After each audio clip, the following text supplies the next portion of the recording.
Hello everyone, welcome back to Archangel RC. I have a very interesting video for you today, full of information.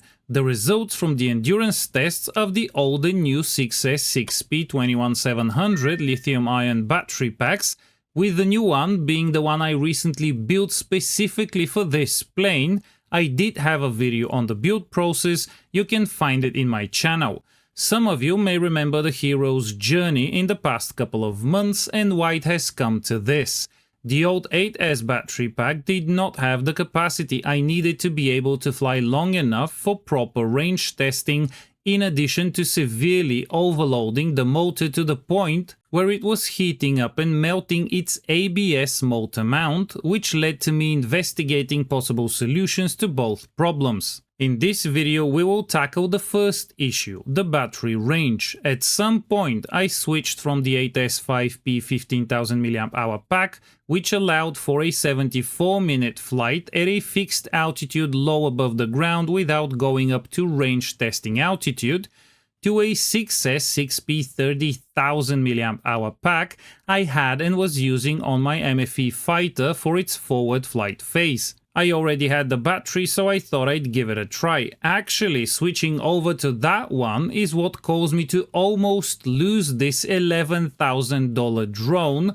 Luckily, the issue showed itself on the ground and I was able to avoid that staggering loss. That video is also available on my channel, make sure you check it out, it is well worth the watch for the lessons alone. I had actually flown the battery a couple of times now, but haven't done a proper endurance test on it, so I decided to get that out of the way just as I finished the new one and test them back to back on 2 consecutive days in what I hope was similar weather conditions. The test was simple: get the plane flying, put it in loiter or guided mode, either one works, then have it gain some altitude to simulate the altitude gains during a long range test, up to some legal altitude of course, run the battery down to 2.9 volts per cell under load, at which point have the plane lose the altitude and land, mark down the time. So from the moment I switched to fly-by-wire A mode to the moment I switched back to Q hover for the landing, the plane flew for about 94 minutes,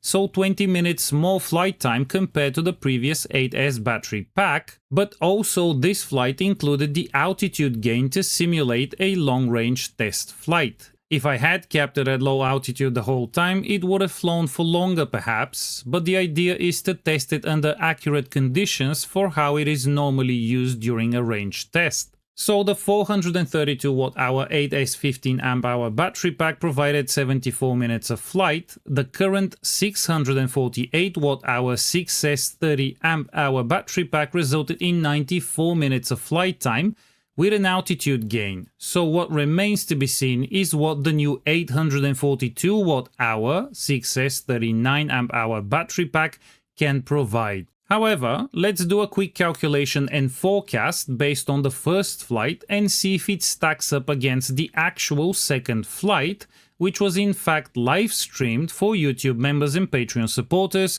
so they got to see the results much earlier as they were happening. Just saying, if you'd like to be part of the inner circle, consider joining me on either of the platforms. If you do not fancy becoming a YouTube member or a Patreon supporter, consider using any of the affiliate links in the video description below to do your shopping from the relevant platforms. It does also go a long way towards supporting what I do here at no additional cost to you.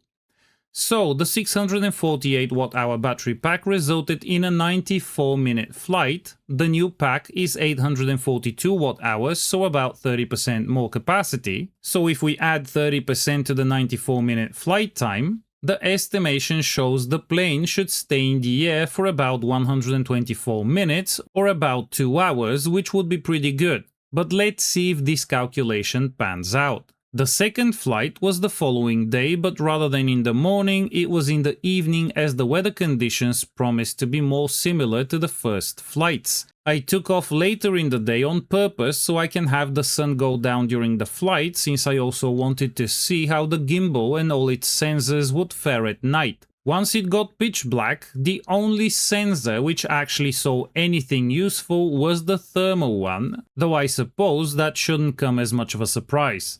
I was not able to test the night vision mode because during sundown I switched to it a few times but did not see any notable difference or improvement in image quality or lighting, and later on at some point it refused to be switched to, and then it was too dark to work at all. I feel like this mode would be most useful on something on the ground or on a copter at lower altitude with some street lights around, not pitch black. In pitch black, the thermal sensor is your best bet. Also, what was impressive was that regardless of the distance and altitude, the bloody screen on the Uni RC10 Pro was visible from the plane. The laptop screen wasn't, but the Uni RC10 screen at full brightness was very obviously visible, and I used it as a field light so I can actually be seen on the camera for the live stream. Awesome screen. Absolutely brilliant, and that is not an overstatement. But let's get back on track now. So second flight from switching to fly-by-wire A mode back to a Q landing mode lasted about 144 minutes or about 2 hours and 22 minutes. My mind was blown. I did think the flight would last around 2 hours, that is what all the calculations pointed to, and you have to consider that this battery pack is 200 grams heavier than the other one due to heavier cells and considerably heavier still than the 8S battery, and yet this one was able to last much longer than calculations would suggest, and this evening there was a lot more wind at the same altitude than there was the previous day in the morning when the first endurance run happened. Usually, wind tends to shorten a flight, not extend it, especially if the plane is not a glider. So a 30% larger battery capacity somehow resulted in a 53% flight duration increase compared to the previous flight, and a 95% flight duration increase compared to the 8S 15 Ah battery pack. At a first glance, the math doesn't add up. It feels counterintuitive, especially when you also consider the increased weight of the new battery. But there is another factor at play here as well: voltage sag. In my 8S battery endurance video, I did talk about how brand new cells, especially ones with higher discharge amps, even if a little higher, would sag under load a good deal less than the old and tired cells in the batteries I was using back then, and I said this could potentially give a boost to the flight time since lower sag means lower current for the same output power, which should increase flight time. Well, the lower voltage sag under load gave me about 18 minutes on top of the capacity increase calculation, and I find that hugely impressive. I thought there would be some improvement, but certainly not that much. There is also another interesting result here. In that time, the plane traveled 151 kilometers, and I still brought it down with the battery sitting at just over 3 volts per cell, which means that even after 144 minutes, there is still about 5 amp hours in there, should I need to bring it down to 2.5 volts per cell, which I hope I wouldn't have to. A 150 kilometer round trip would be more than enough to give the GT2 a proper run for its money with some nice directional antennas, and this battery should have plenty of capacity to do the test and not have to push it below 3 volts per cell, which is absolutely stunning. Hit the comments below and let me know what you think of these results. But there is a bit more. After the old 6S battery flight, the battery took in about 28,604 mAh on the charger, and after the new 6S battery flight, it took back about 33,633 mAh. For the sake of calculation simplicity, let's assume charging efficiency is 100%. In reality, it is not. The charger does put in more due to charging inefficiencies, but for simplicity's sake, let's assume what the charger put in is what the plane took out down to the milliamp hour. The old battery was able to achieve 94 minutes of flight time on 28,604 milliamp hours out of 30,000 milliamp hours, so 94 minutes out of 95.4% battery capacity, covering 106 kilometers during the flight. The new battery was able to achieve 144 minutes of flight on 33,633 milliamp hours out of 39,000 milliamp hours, so 144 minutes out of 86.3% battery capacity, covering 151 kilometers during the flight. Both packs were discharged down to 2.9 volts per cell under load before the landing procedure was initiated. So flight efficiency during the first flight was roughly at 270 milliamp hours per kilometer or 5.83 watt hours a kilometer. During the second flight, the efficiency was roughly at 223 milliamp hours per kilometer or 4.81 watt hours a kilometer. So, the plane was flying much more efficiently during the second flight despite being 200 grams heavier.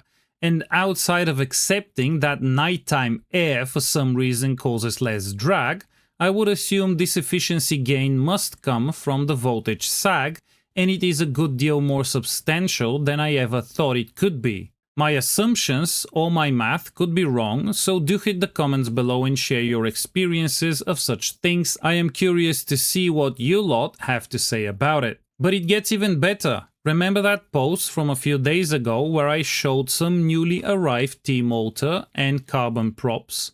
Yeah, well, as you can see behind me here, that motor and the first of the props are already on the plane, waiting to be tested, and my hopes are that this upgrade, at least I hope it will be an upgrade, will result in an even further efficiency improvement for the plane and would result in further flight time gains, which will result in further distance gains, which would be very useful when I eventually start testing 4G systems, which theoretically do not have a range limit assuming you manage to stay within the cell tower coverage. So, these tests have been pretty exciting, mostly the results from them, and hopefully even more exciting tests will be happening very soon. So make sure you are subscribed if you haven't already and hit the bell so you never miss a beat. Like the video if you like the video and share it if you can.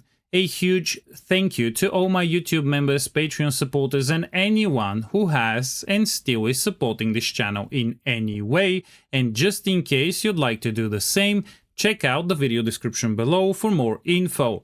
Happy endurance testing, and I will see you in the next video.